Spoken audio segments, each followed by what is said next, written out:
engenheiro mecânico, engenheiro de segurança do trabalho, e estou desenvolvendo junto com meu colega, professor Marcelo Nóbrega, esse trabalho da NR9, e vamos fazer uma proposta aí de falar dessa NR, que é uma NR importante para o Programa de Prevenção de Riscos Ambientais, que tem, é um programa bastante abrangente, bastante interessante. Então essa é a nossa proposta aí, de apresentar esse programa aí para vocês.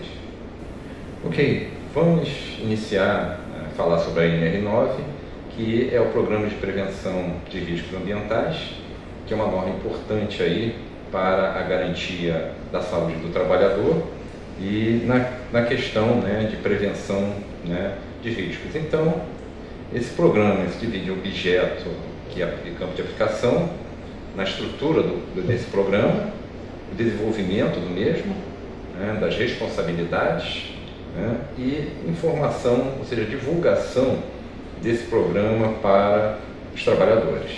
E, por último, as disposições finais. Então, o objetivo de campo de aplicação é a obrigatoriedade da elaboração e implementação, ou seja, todos os empregadores e instituições que admitam trabalhadores como empregados. Então, essa é uma obrigatoriedade independente do quantitativo de funcionários que a empresa tenha. Ela visa a preservação da saúde e da integridade dos trabalhadores, mais especificamente em termos de riscos ambientais, e ela tem toda uma metodologia que é a antecipação, o reconhecimento, a avaliação, e consequentemente o controle da ocorrência dos riscos ambientais existentes ou que venham a existir.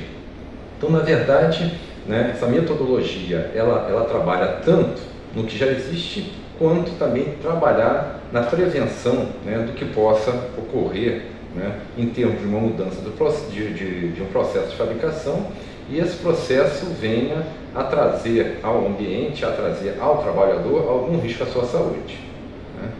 Bom, e além também da saúde do trabalhador, ela visa também a proteção do meio ambiente e dos recursos naturais. Bom, o PPRA é parte integrante do conjunto mais amplo das iniciativas da empresa no campo da preservação da saúde e da integridade dos trabalhadores, devendo estar articulado com as demais NRs. E aí, no caso, especialmente com a NR7, que é o Programa de Controle Médico Ocupacional, PCMSO, mas uma série de outras NRs que ficam vinculadas.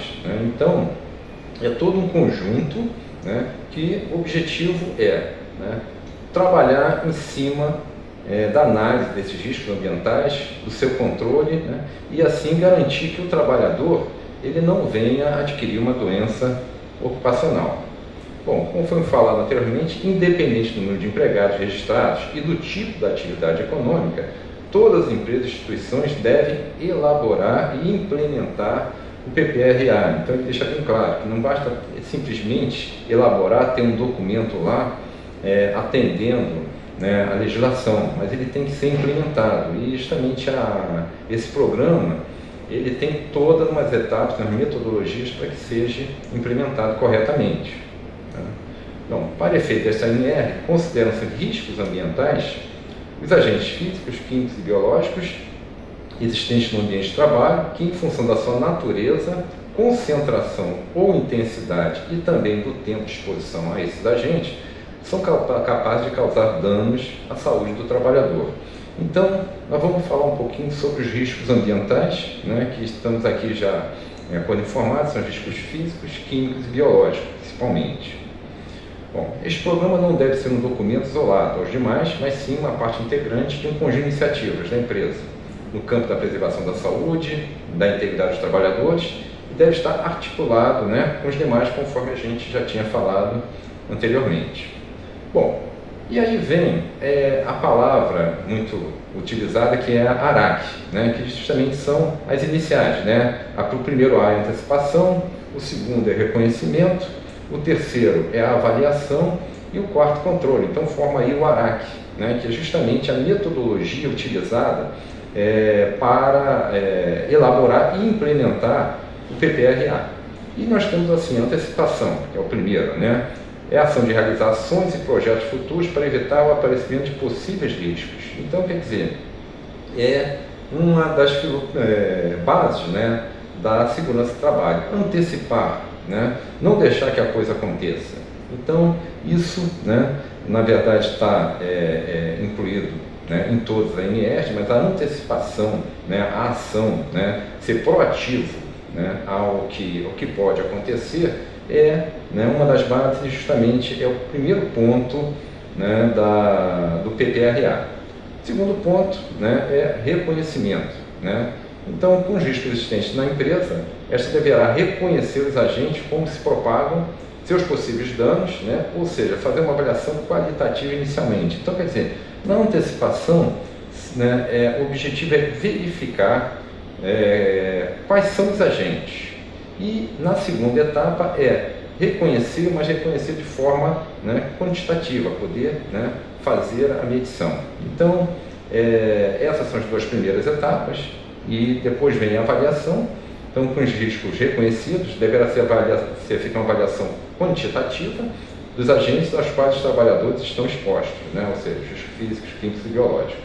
Então, se verifica a existência e na terceira etapa avalia de forma quantitativa, ou seja, verificar em termos de concentração, em termos de intensidade, né, a que o trabalhador fica exposto e a partir daí fazer a última etapa, que é o controle, né, que é justamente, né, após os agentes tiverem sido levantados e quantificados, né, então quer dizer, levantados, primeiro faz uma análise qualitativa, verifica quais os agentes existem, né, que possam prejudicar a saúde do trabalhador, né, na avaliação fazer a medição, né, a avaliação quantitativa, né, e aí a partir daí, né, com essas informações, verificar quais são os controles a serem realizados, né. Então, conforme está, né, após os agentes tiverem sido levantados e quantificados e verificados, né, que representa em termos, né, para a saúde do operador, deverá ser feitas as medidas de controle, né, e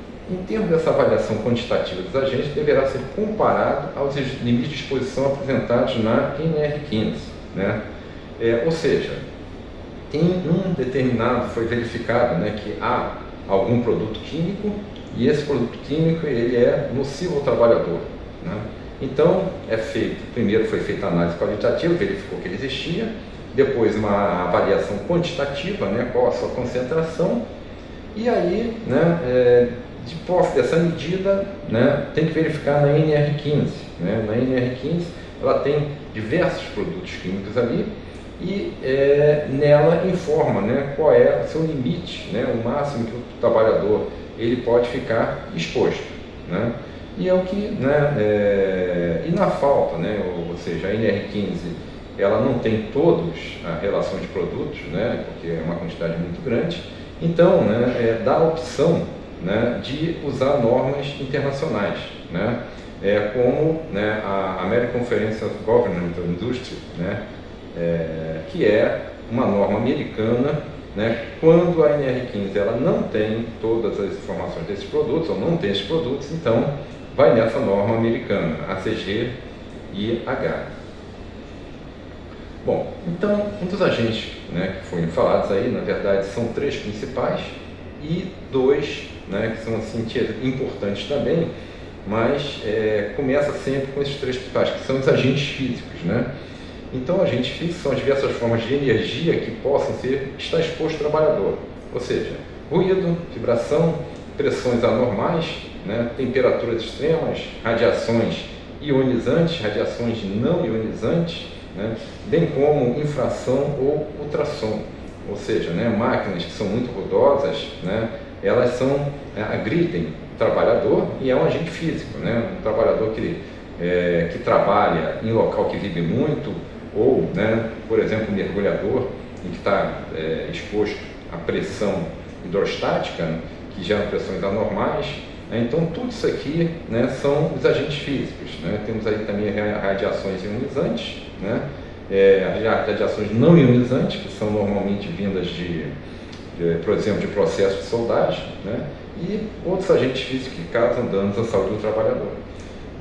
O seguinte são os agentes químicos, né, que aí tem uma gama enorme de agentes químicos, né, então substâncias, compostas ou produtos que possam penetrar no organismo pela via respiratória, na forma de poeiras, né, fumos, névoas, neblinas, gases ou vapores, e que pela natureza da atividade de exposição possam ter contato ou serem absorvidos, né, pelo organismo através da pele, né, ou seja, a pessoa entra sem luva em contato com determinado produto químico, né, ele penetra através da pele, né, ou por ingestão, né, ou mesmo pela inalação, né, o ambiente fica, né, com esse agente e na inalação ele acaba, né, penetrando, né, pelas vias respiratórias, indo para a corrente sanguínea e se disseminando pelo corpo. Aqui nós temos, que foi falado, né, por exemplo, aqui temos um processo aí de soldagem, e esse processo de soldagem geralmente as pessoas confundem um pouco, né, porque na verdade esse fumo, né, essa fumaça é chamado de fumo, né, e esse fumo aí nada mais é do que metal na forma de vapor. Então você tem um eletrodo, na hora que solda, você derrete, né, esse eletrodo, esse metal, parte vira líquido e parte vira vapor. Então nós temos ali nessa fumaça, né, que chamam de fumaça, outros chamam de poeira, mas na verdade isso não é questão de uma poeira, isso não é um agente fixo, é um agente químico, né? Esse fumo ele tem diversos elementos químicos, esses elementos químicos, à medida que eles penetram na corrente sanguínea, através da inalação, eles começam a prejudicar a saúde, né, de quem o inala. Bom, os agentes biológicos, né, que são os micro-organismos, né, como bactérias, fungos, bacilos, parasitas, né, entre outros, que é muito mais comum, né, em hospitais, na área de saúde, e que realmente tem que ter um controle das suas concentrações, da sua existência, das suas concentrações, e é isso realmente que o PPRA, né, esse Programa de Prevenção de Riscos, né, Ambientais, ele atua. Bom, existem dois outros riscos, né, que são complementos a esse, né, que são os riscos ergonômicos, né, então são aqueles relacionados a fatores psicológicos e fisiológicos inerentes à execução das atividades profissionais, ou seja, né, trabalhos de carregar peso, trabalhos repetitivos que geram justamente a lesão por esforço repetitivo, né?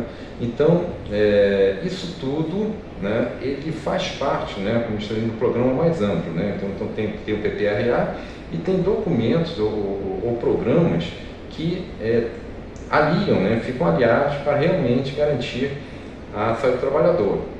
Tem um documento que é o AET, que é a Análise Ergonômica do Trabalho, que é justamente verificar, né, fazer uma análise, né, vai no local onde nos postos de trabalho e verifica em termos de ergonomia se o trabalhador ele está fazendo alguma atividade, algum esforço, algum movimento que venha lhe prejudicar. E uma das coisas que está ocorrendo com muita frequência são as lesões por esforços repetitivos, né? Muitas horas fazendo o mesmo movimento, isso afeta a articulação, então isso faz também, né, apesar que isso é mais específico da NR17, mas isso faz parte, né, como foi falado anteriormente, que, né, o PPRL trabalha junto com as outras NRs, trabalha junto com os outros programas, então a ergonomia é um deles. Outro risco daqui também são riscos de acidente, né, então os riscos de acidente também tem uma gama bastante grande, né, são situações de perigo, né, fatores de risco que poderão contribuir para com os acidentes e, consequentemente, causar dano ao trabalhador, como queda de pessoas, né, isso tem a pessoa pode cair, simplesmente escorregar, como cair de uma altura maior, aí já está mais específico na NR35, mas é um risco, né, de acidente, né, queda de materiais, máquinas e equipamentos sem proteção, que enfoca a NR12, trabalho com ferramentas inadequadas, né, eletricidade, que está na NR10, né, incêndio ou explosão NR23, e tem também a questão até de animais peçonhentos, né, ou seja, o trabalhador está numa linha de montagem, né, uma fábrica está sendo instalada, então num campo uma área que anteriormente era uma área mais verde, né, e começa a encontrar animais peçonhentos, e isso, né, também gera um risco de acidente, né, e tem que ser considerados. né? Muitas vezes também tem equipamentos que ficam fora de operação durante um determinado tempo, e quando o trabalhador ele começa a colocar o equipamento, a voltar para funcionar, muitas vezes tem um animal peçonhento, uma aranha, uma cobra, e muitas vezes isso gera um acidente. Bom, estrutura do PPRA, né? Então o PPRA deverá conter no mínimo a seguinte estrutura, né? Planejamento anual, com estabelecimento de metas e prioridades e cronograma, ou seja, o PPRA ele tem que atingir metas, né? E entre dessas metas ele tem que ter suas prioridades, e com isso tem que se fazer um cronograma para que efetivamente ele não vire apenas um documento, mas vire realmente um projeto, né, uma ação que visa efetivamente a garantia da saúde do trabalhador, né? Com isso, né, tem a estratégia, a metodologia de ação, que isso tem que ser discutido, tem que ser levantado, né? Tem que ser registrado, né? Ser feita a manutenção e a divulgação dos dados para os funcionários saberem exatamente em que condições eles trabalham, né? E até para eles entenderem, né, o que é uma proteção, por que de uma proteção coletiva, ou por que ter que usar um EPI, né? Periodicidade de forma de avaliação do desenvolvimento do PPRA, ou seja, qual a periodicidade que os exames são feitos, né? Em função, logicamente, da concentração, do tipo de agente, e, né, e complementando, né, a esse item aqui, né, que é a questão da estrutura do PPRA, nós temos a questão das metas, né? As metas são temporais e estritamente ligadas a prazo. Portanto, são objetivos a atingir com prazos fixados, né? Ou seja, né, como eu falei anteriormente, não basta ter um programa de prevenção de riscos ambientais. Você tem que colocar em prática, e para colocar em prática tem que atingir metas, né? E como aqui está dizendo, metas são temporais, então tem que ter, né, um tempo, né, e a serem controlados, né? E aí, com as metas definidas, deverá ser feito cronograma, prazos fixados por datas a serem atingidos. Na verdade, isso aí é uma etapa bastante importante, porque é um comprometimento, né? Um comprometimento da empresa, né, com os empregados, né, e com as autoridades competentes, porque está o PPRA lá, está com as datas, fiscalização vem, né, a data, até aquela data tem um cronograma de adequação de atendimentos, então tem que ser feito com bastante consciência, entender, né, principalmente qual a importância disso, e cada vez que se atrasa, né, o cumprimento das suas metas, né, mais tempo o trabalhador fica exposto a um agente nocivo. Deverá ser observado, né, se as metas foram atingidas e se a metodologia deve ser mantida, ou seja, né, tentou, né, atingir a meta, não atingiu, tem que ser feita uma avaliação, né, por que não atingiu, a metodologia utilizada não foi a correta, então tem que, né, é um programa dinâmico, um programa que tem que estar sempre à procura da melhora, né?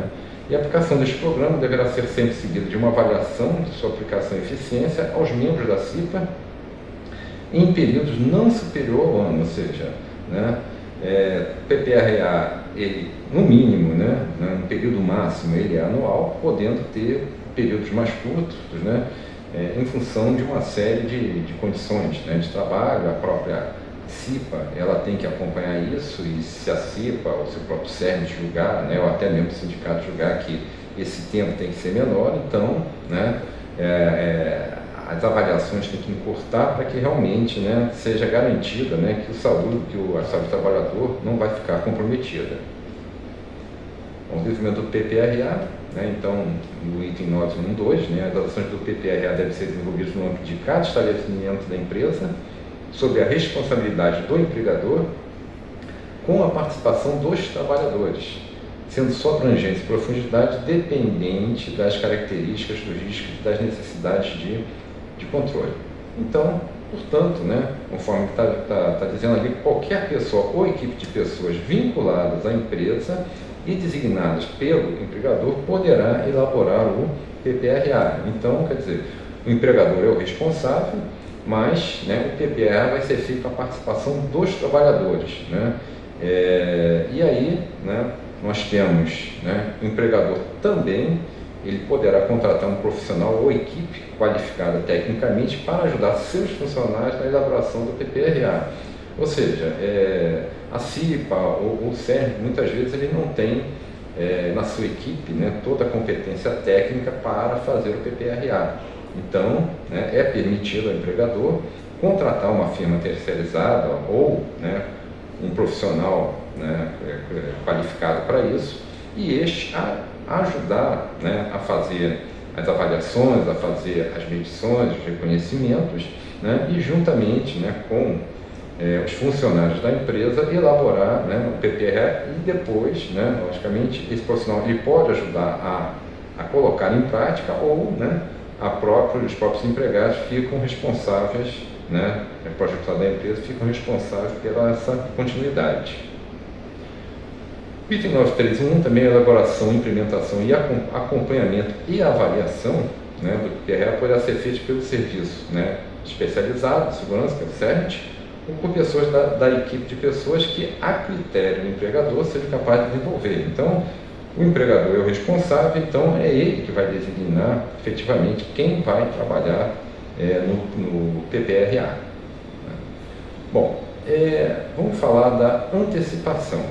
Então, conforme está no item 93.2, a antecipação deverá envolver análise de projetos de novas instalações, métodos ou processos de trabalho ou de modificação dos já existentes, visando a identificar os riscos potenciais e introduzir medidas de proteção para sua redução ou eliminação. Né? Ou seja, aquilo que eu falei anteriormente, antecipar, essa é uma dos pontos de trabalho, da segurança do trabalho, a antecipação. Né?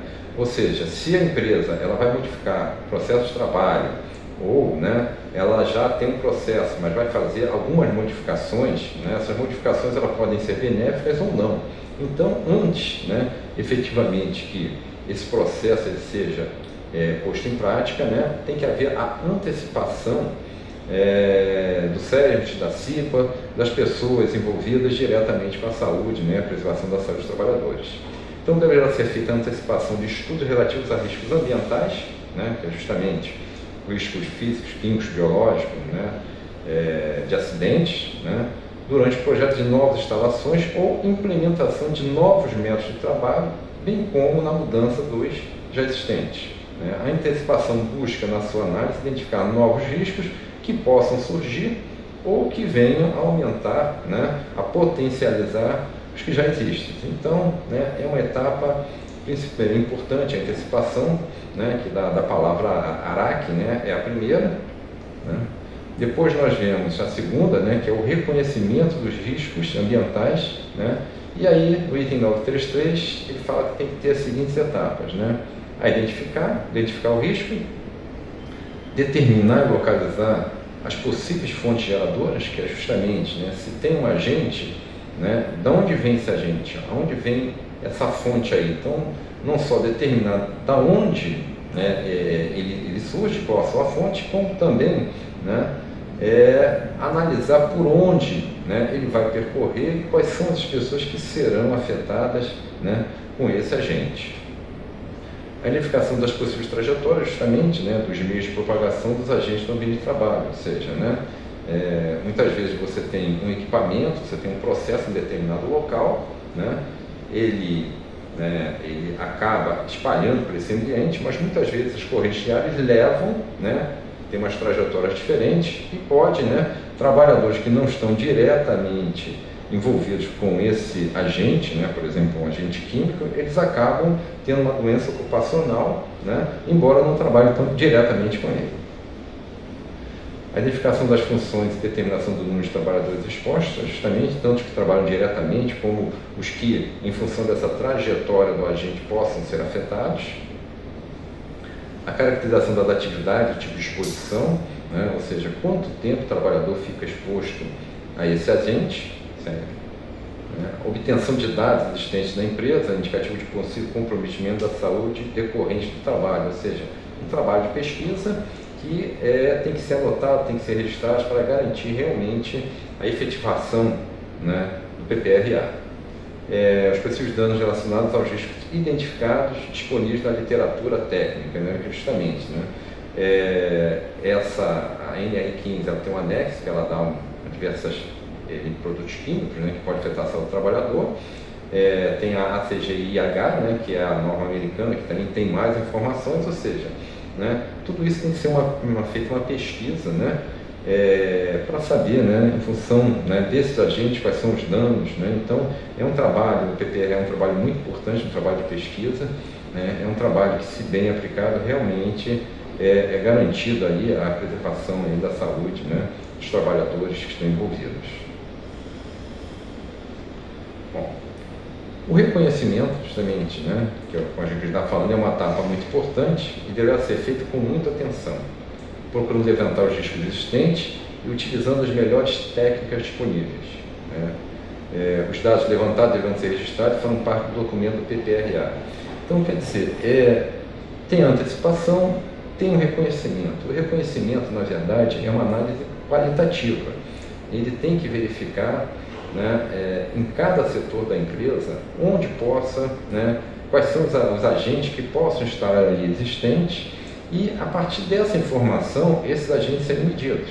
O que quer dizer que, né, se durante esse reconhecimento existe um agente, mas esse agente não foi, né, observado, né, nessa etapa de reconhecimento, ele não vai ser, né, na parte seguinte, ele não vai ser analisado em termos de uma análise quantitativa.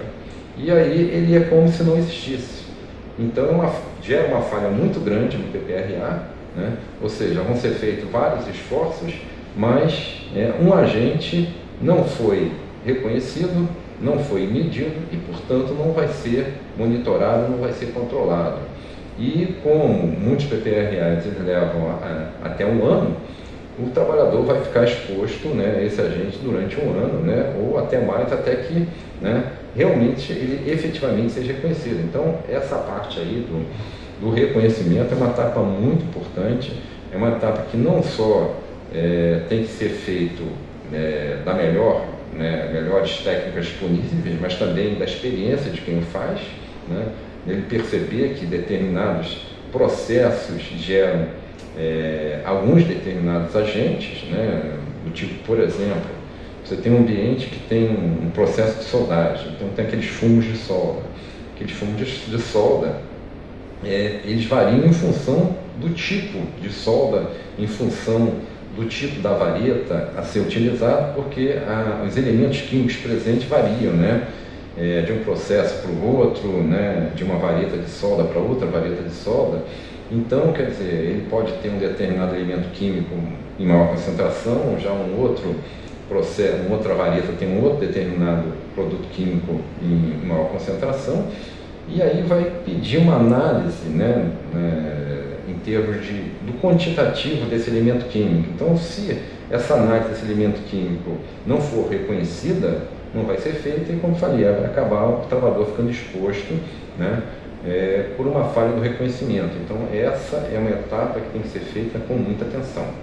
Bom, as fontes geradoras dos riscos ambientais advêm dos processos de produção da empresa, das máquinas, equipamentos utilizados, ou na forma como os produtos são manipulados. Então, né, tem que ser feita uma observação para reconhecer exatamente todo esse processo, como isso aí é conseguido.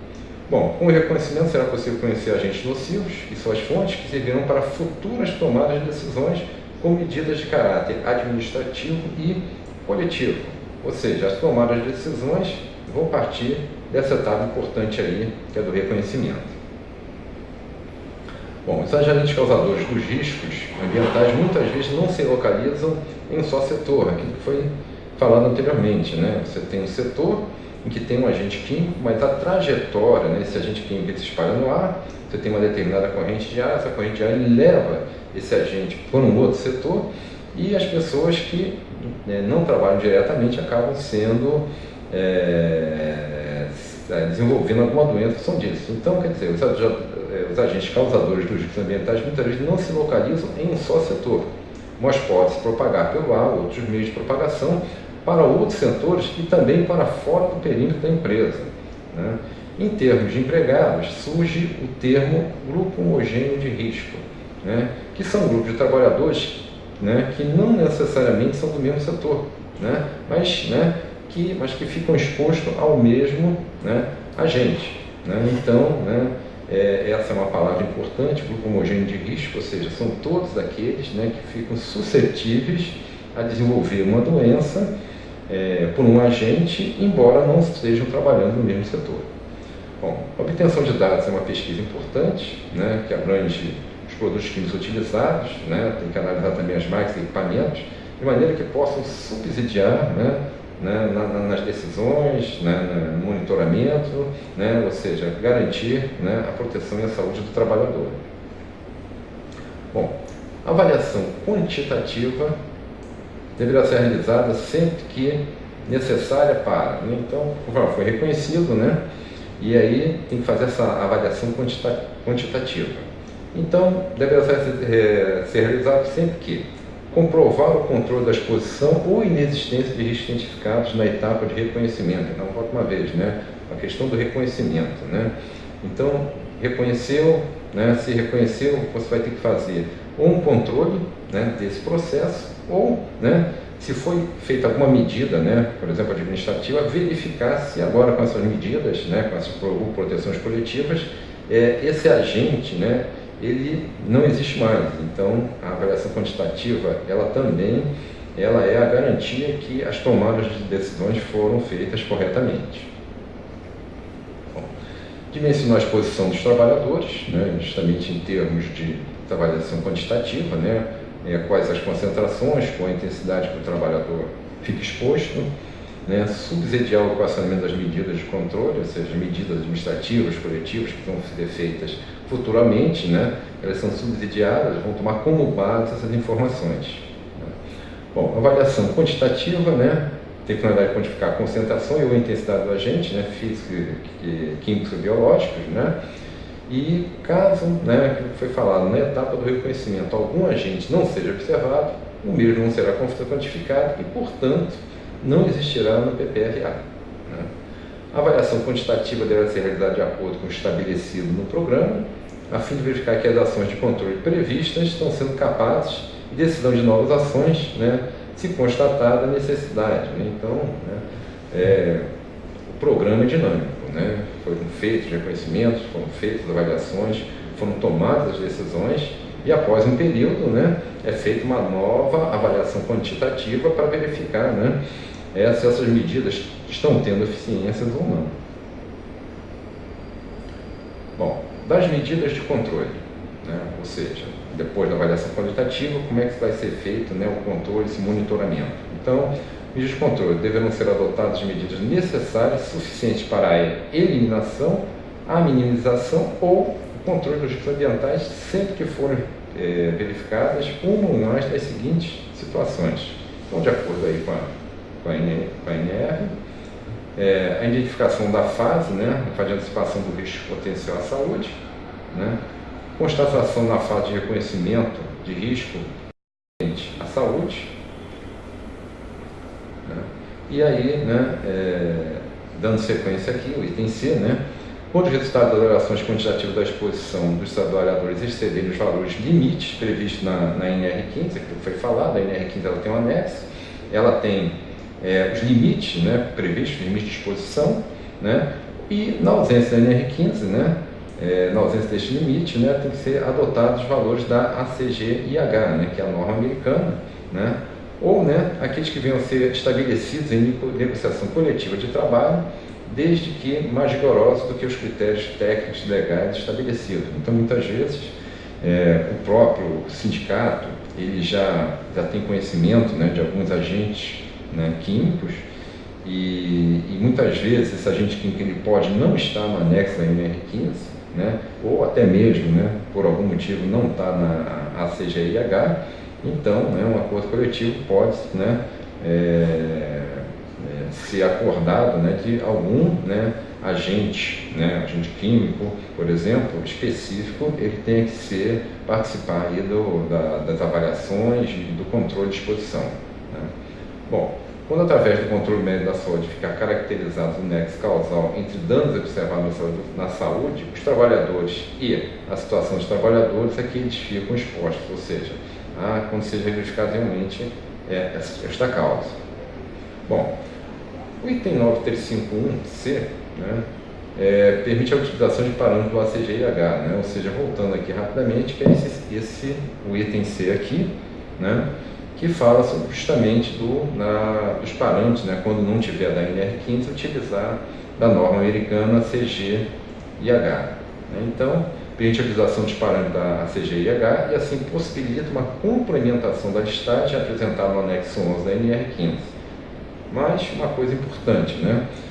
Os parâmetros da ACG/IH somente pode ser utilizado se o produto químico não existir, né, no anexo 11 da NR15.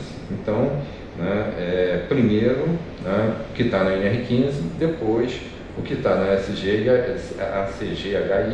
e, caso não esteja nessa, uma outra norma internacional.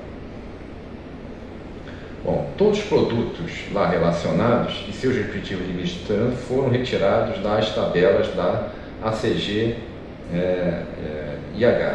Ou seja, né, o anexo 11 da NR15, né, essa listagem ela foi tirada dessa norma americana, né, e continuando aqui, né, os limites de tolerância dos agentes relacionados da NR15 há mais de 40 anos estão ultrapassados e nada foram modificados, né.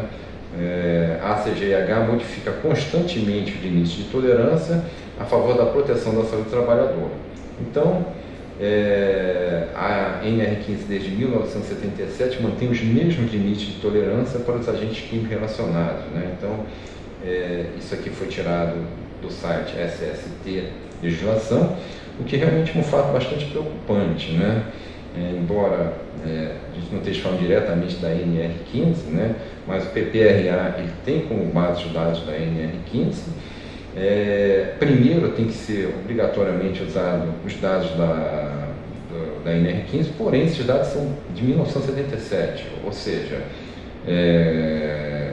a tecnologia está avançando, os valores estão modificando, alguns valores que antigamente eram considerados como livre de exposição, verificou que realmente tem esse limite mais baixo, e aí nós temos realmente uma defasagem muito grande, né? E que expõe realmente bastante aí a prevenção aí em termos da saúde do trabalhador. Bom, estudo, desenvolvimento e implementação de medidas de proteção coletiva deverá obedecer a seguinte hierarquia. Então, vamos falar agora da hierarquia, né? O que vem primeiro, o que se deve fazer primeiro, o que se deve fazer, né, depois, ou seja, né, qual a melhor sequência. Então, primeiro, medidas que eliminam ou reduzam a utilização ou formação de agentes prejudiciais à saúde. Então, isso aí é o primeiro ponto, ou seja, se tem um determinado agente químico, né, a indústria utiliza esse agente químico, faz processamento com esse agente químico, procurar um outro agente, né, que consiga, né, produzir o mesmo produto e que, né, a sua agressividade seja menor. Então, a primeira medida realmente ser feita, ou seja, a mais efetiva, é que garantirá realmente, né, uma proteção maior ao trabalhador. Bom, medidas que previnem a liberação ou disseminação desses agentes no ambiente de trabalho, ou seja, determinadas máquinas ou equipamentos ou determinados processos, né, que no seu processamento, por exemplo, liberem muita poeira e essa poeira ela invada todo o ambiente, isso aí gera, né, é uma segunda medida, né? Então, muitas vezes as pessoas não dão a devida atenção a determinados agentes químicos, né? Por exemplo, eu visitei uma fábrica de massas alimentícias, né, uma fábrica de macarrão. A fábrica de macarrão utiliza farinha de trigo e a farinha de trigo, a gente pensa assim, como farinha de trigo é algo inofensivo, a gente come bolo, come pão, não tem qualquer problema. Na verdade, né, a farinha de trigo é um agente químico, né, e em quantidade, né, ele é um agente nocivo à saúde, né? Então, ele tem que ser controlado. E muitas vezes tem uma máquina que ela processa lá a farinha de trigo, né? Ela faz a mistura e levanta aquele pó, e aquele pó se espalha pela fábrica toda e todas as pessoas ficam inalando, né? Então, né, respira aquilo ali e aquilo ali ela, né, vem a causar um tipo de doença. Então, quer dizer, na segunda etapa simplesmente são medidas relativamente simples, né, que é fazer com que a máquina ela enclausure o produto que ela está processando. Né? E aí esse produto vai ficar enclausurado ali, não vai para o ambiente, logicamente não vai afetar a saúde do trabalhador, ou seja, questão da manutenção das máquinas. Ou, né, se não houver jeito, né, fazer um sistema de exaustão mecânica, né, pegar, né, na saída da máquina, onde são liberados esse produto, e levar, né, através de um duto, né, para um filtro, e ali, né, garantir que não só o ambiente de trabalho venha a ser prejudicado, como também, né, quem trabalha em volta da empresa. Bom, medidas que reduzem os níveis ou concentração desses agentes no ambiente de trabalho, né, que também às vezes está relacionado, né, ou, né, justamente com a manutenção da máquina, né, então ela deixa liberar uma quantidade maior, né, e também, né, outros processos, aí, modificar o processo conforme está sendo feito. Então, todas essas medidas aí, né, tentar eliminar na fonte, né, o problema, ou seja, evitar que esse agente ele venha realmente a se espalhar para o ambiente. Bom, o item 9353, né, fala sobre a implantação das medidas de caráter coletivo, né, que deverá ser acompanhado de treinamento dos trabalhadores quanto aos procedimentos que asseguram a sua eficiência de informação e sobre as eventuais limitações de proteção que ofereça. Então, na verdade, a proteção coletiva é uma proteção que muitas vezes ela não, o trabalhador não se envolve diretamente com ela, como por exemplo um sistema de exaustão mecânica, né, fica lá o exaustor, ele fica puxando ar, ou seja, para diminuir a temperatura ambiente, né, ou para diminuir a concentração de algum agente. Então ele trabalha e, vamos dizer, o trabalhador ele não tem um envolvimento direto com essa proteção coletiva. Mas muitas vezes tem algumas proteções coletivas, como por exemplo em máquinas, em que o operador ele tem acesso direto, né? Então essa proteção coletiva tem que ter um treinamento para que o trabalhador entenda a sua razão. E a partir do momento que ele entende que, né, qual é a razão, que aquilo ali não só está protegendo ele, mas está protegendo seus colegas de trabalho, né, isso é um ponto importante para que essa proteção ela permaneça funcionando adequadamente. Né? Bom, então podemos dizer que as medidas de caráter coletivo são aquelas relacionadas à proteção do ambiente de trabalho, entre elas substituição de agentes químicos agressivos, ou seja, os agentes químicos, né, menos agressivos, menos nocivos, né? Por exemplo, como foi falado, colocação da ventilação industrial, né, fazendo exaustão, né, em termos assim do ambiente, ou muitas vezes, né, em vez de retirar, fazendo chama de exaustão, que você tira o ar de todo o ambiente, você vai direto na fonte. Então você tem a máquina, tem um ponto da máquina ou do processo em que esse agente, né, ele é liberado. Então, uma coisa localizada naquele ponto, você succiona logo naquele momento, então ele sai já do processo ou da máquina diretamente para o duto e depois para um filtro. Né? Uma outra, né, seria enclausular, né, atividades com produtos tóxicos, entre outros, né? Ou seja, você fechar completamente o ambiente de trabalho. Né? Então, por exemplo, quem trabalha, antigamente se trabalhava com jato de areia, né? E a areia ela tem sílica, ela provoca a doença silicose, né? Ou seja, a pessoa respira e aí o pulmão, né, com o passar do tempo, ele vai endurecendo, né, que eles chamam de pulmão de pedra. Então, hoje em dia, trabalho com areia está proibido, né, mas se a gente analisar que o Brasil é um país grande, né, com certeza há locais que ainda estão usando jato de areia, e, na verdade, esse jato de areia, né, poderia ser feito uma clausura, ou seja, todo o processo, o trabalhador ficaria por fora, né, colocaria umas luvas, né, uma proteção fixa, um vidro, e ele jatearia lá o produto, né, sem que tivesse contato com a sílica. Hoje, em vez, né, esse jateamento ainda existe, só porque não é mais com areia, né, é com umas granalhas de aço, né, são granalhas finas, então ele joga essa granalha, ela bate na peça e vai lixando a peça, então faz o mesmo trabalho que a areia. Logicamente que, né, não vai ter a sílica, que não tem problema da silicose, Mas mesmo assim, né, mesmo usando ácido, esse ácido vem a prejudicar. Então você tem que enclausurar todo o ambiente e garante que naquele ponto ali, né, você tem um agente, mas esse agente está completamente controlado. E conforme eu falei anteriormente, da farinha de trigo, né, a farinha de trigo ela tem o mesmo efeito, né, da sílica da areia. Né? Uma pessoa que trabalhar sem uma máscara de proteção num ambiente que tenha muito farinha de trigo, ele vai adquirir a silicose, né? Ou seja, a farinha ela vai entrar no pulmão e o pulmão vai endurecer. Então já tem históricos de casos, né, de doenças, né, de pessoas que vieram a ter óbito em razão de uma doença populacional devido ao contato de farinha de trigo, né? Coisa que muitas vezes muitas pessoas não percebem o risco, né, que ela representa. Bom, quando comprovado pelo empregado da instituição a inviabilidade técnica da adoção de medidas de proteção coletiva, ou quando estas não forem suficientes, ou encontrar-se em fase de estudo, planejamento ou implantação, ou ainda em caráter complementar ou emergencial, deverão ser adotadas outras medidas, né? Aí obedecendo a seguinte hierarquia, né? Medidas de caráter administrativo ou de organização do trabalho, a gente falou anteriormente, né? Utilização de equipamento de proteção, né, individual, né?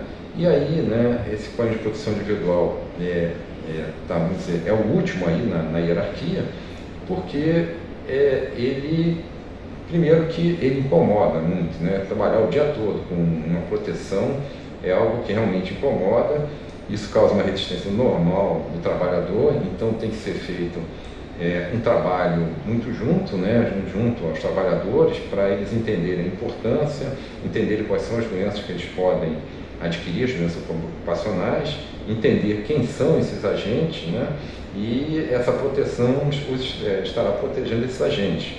Mas, né, seria a última na hierarquia, porque se não tiver, né, escolher adequadamente o API, não fizer um trabalho, um treinamento de conscientização, né, ele acaba se tornando falho. Uma proteção coletiva é muito mais eficiente, logicamente, do que você esperar o mesmo comportamento, né, de todos os trabalhadores.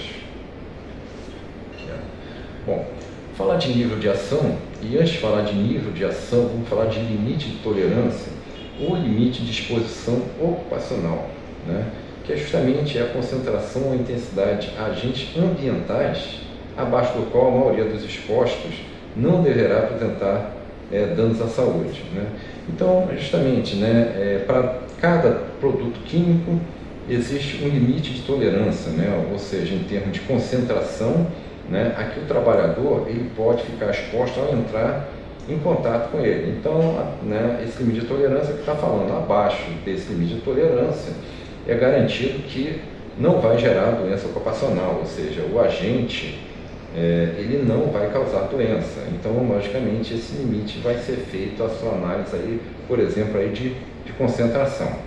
Bom, e o nível de ação, né, é o valor que corresponde a 50% do limite de tolerância, né, onde a partir do qual deve ser adotadas medidas preventivas ou de monitoramento para garantir que não seja atingido o limite de tolerância. Ou seja, nós temos o valor como limite, né, e quando esse agente no ambiente ele está chegando a 50% desse valor, desse limite de tolerância, é a hora de agir, ou seja, é o nível de ação, né? Esse nível de ação é justamente para fazer com que ele não venha atingir o limite de tolerância, né? E dá tempo, né, que as ações, que todo o procedimento, né, de medição, né, quantitativa venha a ser feito, das ações serem implementadas. Então, antes que ele chegue ao limite de tolerância, que é justamente, ou chegue ou ultrapasse o limite de tolerância, que é justamente quando a saúde do trabalhador vai ficar correndo riscos, vem o nível de ação, ou seja, atingiu 50% do limite de tolerância, começa a agir, aí começa a fazer, né, a questão do reconhecimento, né, e todas as etapas aí do PPRA. Então, justamente foi falado, né, um dos pontos do trabalho da segurança do trabalho, né, a antecipação, né? Então, quer dizer, chegou a 50%, você tem que antecipar antes que ele chegue ao limite de tolerância e depois que ele ultrapasse. Então, nível de ação, né? Essa é uma etapa importante, né? Isso faz parte justamente do PPRA, né? Por isso que as análises quantitativas elas têm que ser feitas periodicamente para saber se o monitoramento está tudo sob controle. A partir de perceber que alguma coisa fugiu do controle, né? Tem que ser reavaliada a metodologia usada no PRA, né? E as ações têm que ser implementadas. Bom, no item 9361, né, para os fins desta NR, considera-se nível de ação o valor acima do qual devem ser iniciadas ações preventivas de forma a minimizar a probabilidade de que as exposições a agentes ambientais ultrapassem os limites de exposição. As ações devem incluir o monitoramento periódico da exposição, a informação aos trabalhadores e o controle médico. Então, justamente, nível de ação, né, esse é uma das exigências aí da NR9, né, que tão logo, né, se perceba alguma coisa, esse agente ele tem que começar a ser trabalhado imediatamente, todas as medidas, né, de monitoramento, né, de controle médico, elas sejam feitas, né, de forma que, né, o trabalhador nunca ultrapasse, né, uma concentração que possa colocar sua saúde, né, em risco. Bom, no item 9362, né, deverá ser objeto de controle sistemático as situações que apresentam exposição computacional acima dos níveis de ação, né, conforme indicado nas alíneas que seguem. Ou seja, são a linha A. Para agentes químicos, a metade dos limites de exposição ocupacional considerados de acordo com a linha C do item 9351. E no caso de ruído, né, a dose superior a 50%, né, conforme estabelecido no item 6, né, do anexo 1.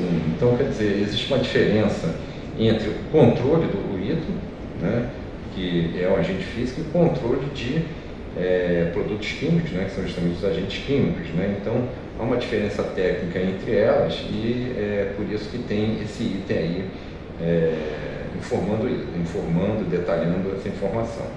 O valor de limite de tolerância apresentado na NR15 corresponde a 44 horas semanais, né, devendo fazer as correções proporcionalmente às horas trabalhadas na empresa. Então, muitas vezes, às vezes comete um erro, né, porque há uma relação, né, entre a exposição e o tempo.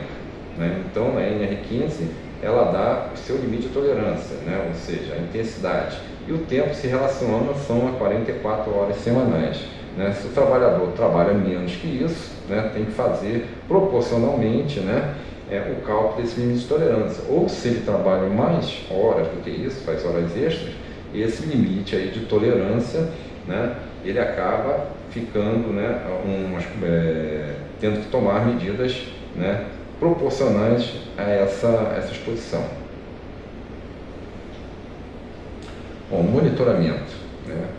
Para o monitoramento da exposição dos trabalhadores e das medidas de controle, deve ser realizada uma avaliação sistemática, repetitiva da exposição a um dado risco, visando a introdução ou modificação das medidas de controle sempre que necessário. Então, quer dizer, um monitoramento, né, identificou o agente, foi feita a análise quantitativa, foi feitas as medidas de ações, a etapa, né, é monitorar, ou seja, né, verificar, né, se as decisões tomadas foram corretas, né, e fazer esse controle sistemático, né, ou seja, né, se foi correto, né, espera-se, né, que a concentração dos agentes, né, diminua. Né, se, né, caso contrário, aumente, então realmente tem que mudar a metodologia e novas medidas, medidas quantitativas têm que ser realizadas. Bom, então o monitoramento corresponde a avaliações quantitativas dos agentes causadores de doenças ocupacionais de forma metódica e repetitiva, com o intuito de verificar a necessidade de medidas corretivas. Né? Então, é um trabalho, né? Ou seja, é uma busca contínua, né, pela melhoria, pela qualidade, pela saúde do trabalhador. Então, o que foi falado inicialmente também de PPRL não é simplesmente um documento, um papel a ser atendido para a legislação. Né? Ele é um programa envolvendo várias NRs e um programa contínuo. Né? Toda hora, né, ele tem que ser avaliado, né, ele tem que ser medido, novas etapas de reconhecimento para durante esse trabalho, se algum agente não foi reconhecido, ele tem que ser, né, exaustivamente trabalhado para que, se houve uma falha num tempo atrás, né, que essa falha ela seja corrigida. Né? Então, né, o monitoramento, né, por isso que fala em ser uma forma metódica e repetitiva. Né? Trabalhar, verificar, medir, aplicar, mudar a metodologia, é um trabalho, né, bastante importante, né, e bastante interessante para a garantia da saúde do trabalhador. Né? Bom, registro de dados, um outro ponto importante, né, que na verdade registrar dados é ter histórico, né, e ter histórico é sempre, né, importante na hora da tomada de decisões. Então, registro de dados, por exemplo, deverá ser mantido, né, pelo empregador, constituição, um registro de dados estruturado de forma a constituir um histórico técnico e administrativo do desenvolvimento do PPRA. Os dados deverão ser mantidos por um período mínimo de 20 anos, né, e aqui, né, na verdade, isso tem uma razão, né, de acordo com os registros de dados correspondem com os documentos, relatórios, né, treinamentos, etc., né? Isso deve ser guardado por um período de 20 anos, que é o prazo, né, para prescrições das ações cíveis, conforme determina o artigo 177 do Código de Processo Civil. Então, quer dizer, 20 anos, né, é um histórico bastante grande, ele tem bastante informação e na verdade, é uma informação que não só ela deve ser compartilhada para os trabalhadores, mas na verdade ela tem que ser partilhada, né, até mesmo para o sindicato, ou seja, ter, né, um sindicato de uma categoria, né, e são informações valiosas, né, justamente para as etapas de antecipação de novas empresas. Então, se você já sabe qual é a atividade, se você já tem um histórico, 20 anos, é um tempo longo, né, de registro, né, de um trabalho bem feito, isso gera realmente uma contribuição científica muito grande, né, isso gera realmente informações valiosas, né, que pode garantir realmente a saúde do trabalhador. Então, realmente é algo que tem que ser realmente bem registrado, bem trabalhado, né, para que, né, 20 anos de trabalho, futuras gerações possam, né, usufruir dessas informações, né, e aí, né, melhorar bastante, né, a questão, né, da saúde do trabalhador. Bom, responsabilidades, né, a do empregador, como a gente já falou, ele deve estabelecer, implementar e assegurar o cumprimento do PPRA como atividade permanente da empresa ou instituição. Ou seja, enquanto a empresa existir, né, a elaboração, o cumprimento do PPRA, ele tem que existir, né, e é responsabilidade do empregador, né, e a responsabilidade dos trabalhadores, né, colaborar e participar na implantação e execução do PPRA. Então, né, é um trabalho, né, em conjunto, né, uma empresa ela é um conjunto, né, de pessoas, né, e esse conjunto de pessoas, nas suas funções, né, ela forma esse coletivo, e se o coletivo não trabalhar, né, em união, não trabalhar em consonância, se não entender o real significado das medidas que estão sendo implementadas, como por exemplo o programa do PPRA, né, dificilmente os resultados são resultados satisfatórios, né?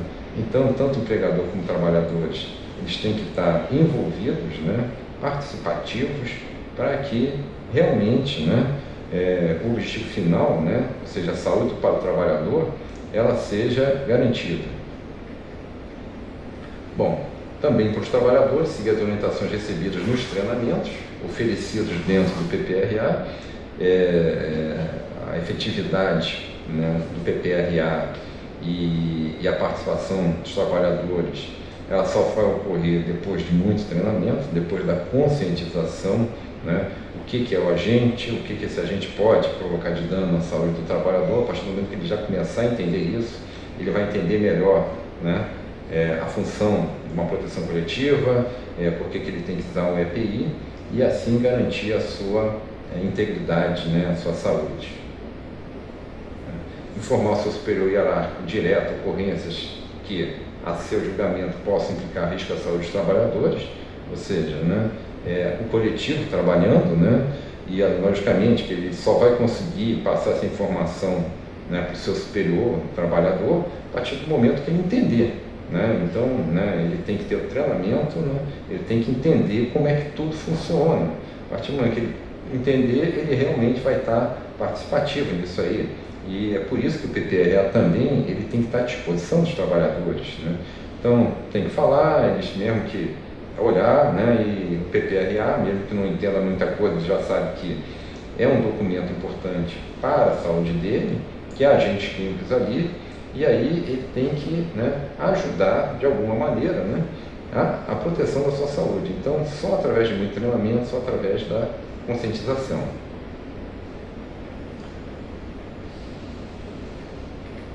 Bom, dos trabalhadores, né, como participar, já foi falado aqui, né, e vamos falar agora da aplicação. Né? A preservação da saúde e proteção do trabalhador é bastante abrangente, se relacionada com as demais NR e outros programas de prevenção com os procedimentos ergonômicos durante a jornada de trabalho. Como foi falado, envolve todas as outras NRs, né? E também atender exigências legais de convenção coletiva, né, municipais ou estaduais que complemente aí o PPRA.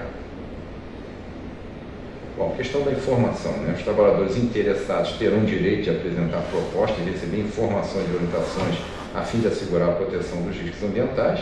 Logicamente, eles só vão realmente ter, né, essa ação, né, de ter interesse a partir do momento que ele entender, né, que são os agentes, né, entenderem o que é o PPRA e entender a importância de todo esse processo. Os empregadores deverão informar os trabalhadores de maneira apropriada e suficiente sobre os riscos ambientais que possam originar-se nos locais de trabalho e sobre os meios disponíveis para prevenir ou limitar tais riscos para proteger-se dos mesmos. Então, quer dizer, quando ele fala aqui que o empregador deve informar os trabalhadores de maneira apropriada e suficiente, não é simplesmente deixar um documento à disposição, né? Mas é muito mais do que isso. Fazendo o trabalhador entender o que é esse documento e sua importância. O empregador deverá manter os trabalhadores informados dos riscos ambientais, que ficam expostos às medidas de proteção a serem aplicadas, ou seja, todo esse conjunto aí. Disposições finais. Então, fechando aqui a questão do programa de preservação de riscos ambientais, né? Quando bem elaborado e aplicado, mostra bem claro a intenção da empresa em garantir a saúde do trabalhador. É um trabalho contínuo e metódico, que permite a identificação dos riscos, sua avaliação e medidas para eliminar os agentes nocivos ou mantê-los dentro de concentrações ou intensidades que não venham a prejudicar os trabalhadores. Então, quer dizer, a própria NR9, né, a disposição final, é justamente a síntese essa, né? É um documento, né? E é mais do que um documento, é um programa, né? E esse programa, ele não fica exclusivamente em uma NR, ele sim está interligado a várias NRs, né? E não só NR, ele está interligado a legislações e mais, né, acima de tudo, né, tem que haver um comprometimento tanto por parte do empregador, né, de entender, né, o quanto isso é importante, não só para os empregadores, mas para a própria empresa, e para os trabalhadores entenderem, né, o que é esse programa, o que venha a ser de positivo.